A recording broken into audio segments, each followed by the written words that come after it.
I'd like to share some insights which you may find interesting, which come from basically being 66 years old in this stupid world we're in. And where I'll start is where we all start. We all start as a little baby, right? Now, the little baby is very, very happy usually. Sometimes if the baby is not happy, it may have to do with hunger or discomfort and so on. But if you've ever seen a baby in a crib where it's just giggling and happy and everything is great, that's the state that I'm talking about. And that state, do we ever wonder what that is? We all experienced that at one time. What is that state? That state is being.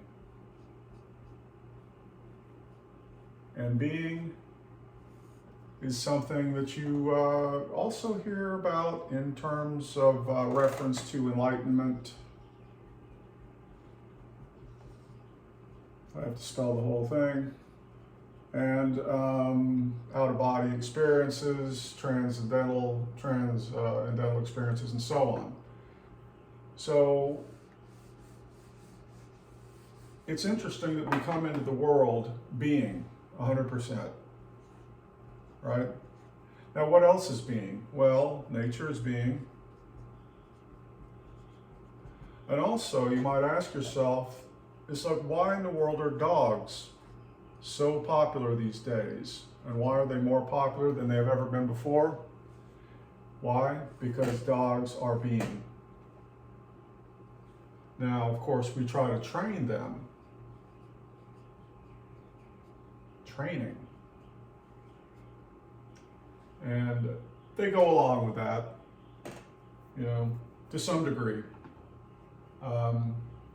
And it may affect their sense of being, especially if the training becomes abuse, which you might actually translate all training as being abuse. So anyway, the child comes into the world, all happy, all joy, being. Can't talk, doesn't know the language, doesn't know the society, doesn't know the rules, everything else. Well, as soon as possible, we put the child into school. And that's not to say that the rules start only in school. The rules can start at home too. Like, you have to do this to get that. You have to clean your room in order to do this, or you have to be good to get the toys at Christmas, happy birthdays, and all the other stuff. But school definitely hardens the entire structure of training. And what does the training do?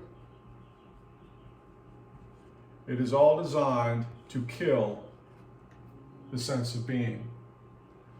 So what happens when you're born, and before you know it, you're in the school? It might be preschool, it might be kindergarten, around a whole bunch of other children with one person telling you how you should do everything. Creating expectations on your performance and behavior. And what is all this for? Is it actually proven that this is beneficial in some way? Well, it's beneficial in the economic sense, but it's not beneficial in any other sense. So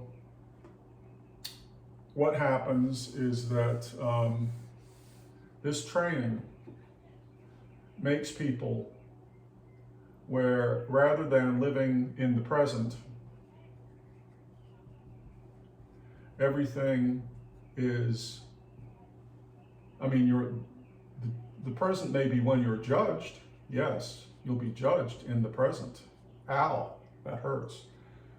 But what happens is that everything that you do is so that you will have an outcome. This is the present, and this is the future.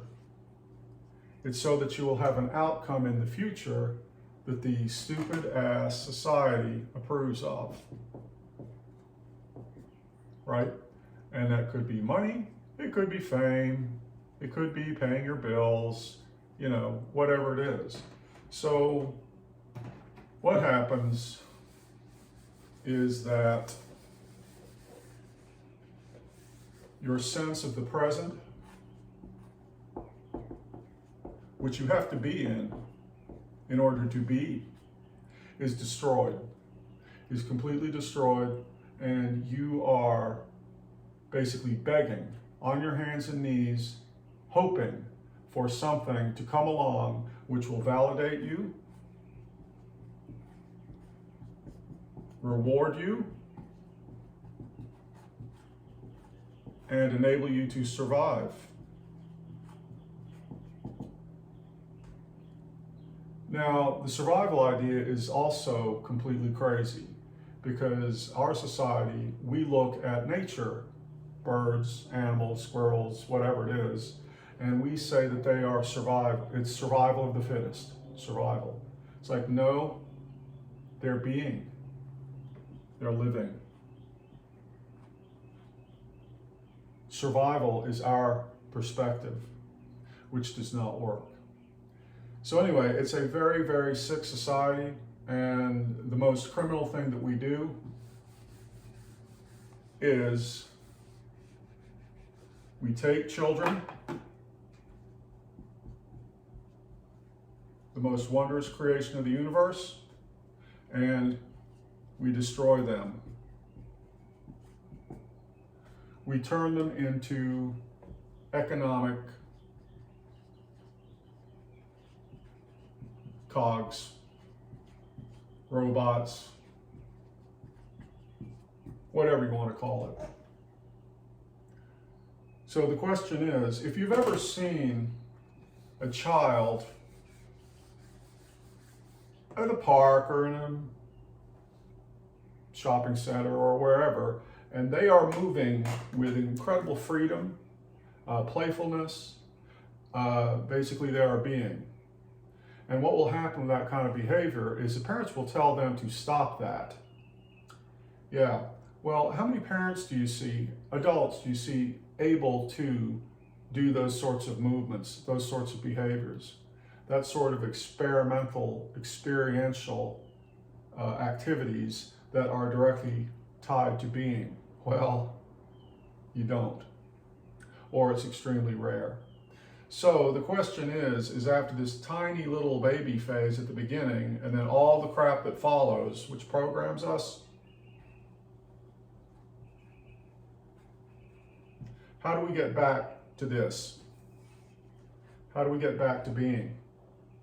How? Hours of meditation, yoga, you know, thinking about it, getting mental, cerebral about it, and so on?